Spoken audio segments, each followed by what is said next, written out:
ওখানে যে ভালো করে ছবিগুলো করো।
आज शुरू हलो আমি ধন্যবাদ জানাই দিলীপ মল্লিক পঞ্চায়েত সমিতির সভাপতিকে, তিনি সাথে সাথে এসেছেন, সহসভাপতি শিখা এসেছেন, আমাদের প্রধান এসেছেন, সমুদ্রগাড়ির উপপ্রধান এসেছেন, বিশিষ্ট মানুষরা এসেছেন, সর্বোপরি আমাদের এক্সিকিউটিভ ইঞ্জিনিয়ার সেচ দপ্তর তিনি এসেছেন, কালনা মহকুমার সেচ দপ্তরের যিনি এসডিও লিটন বর্মন সাহেব এসেছেন, আমাদের আইসি নাদনঘাট থানা তিনি এসেছেন, আমাদের জেলা পরিষদের সদস্যা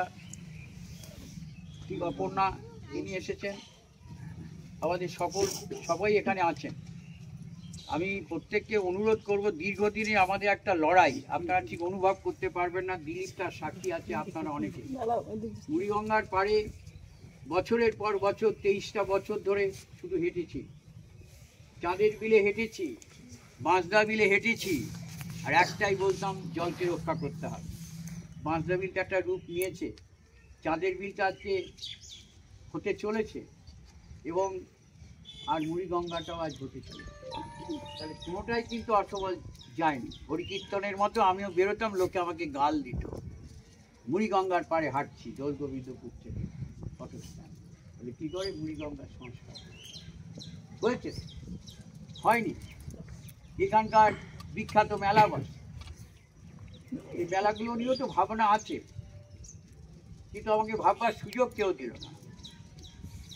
এই মেলাগুলোতে একটা সবচেয়ে বৃহৎ মেলা মকর সংক্রান্তি এখানে হয়, এখন বিশেষ করে মেলাটা এখানে জমে। তার একটা জমানো আরও অনেক পরিকল্পনা, শুধু মেলায় দোকানদারদের কাছ থেকে টাকা নেওয়া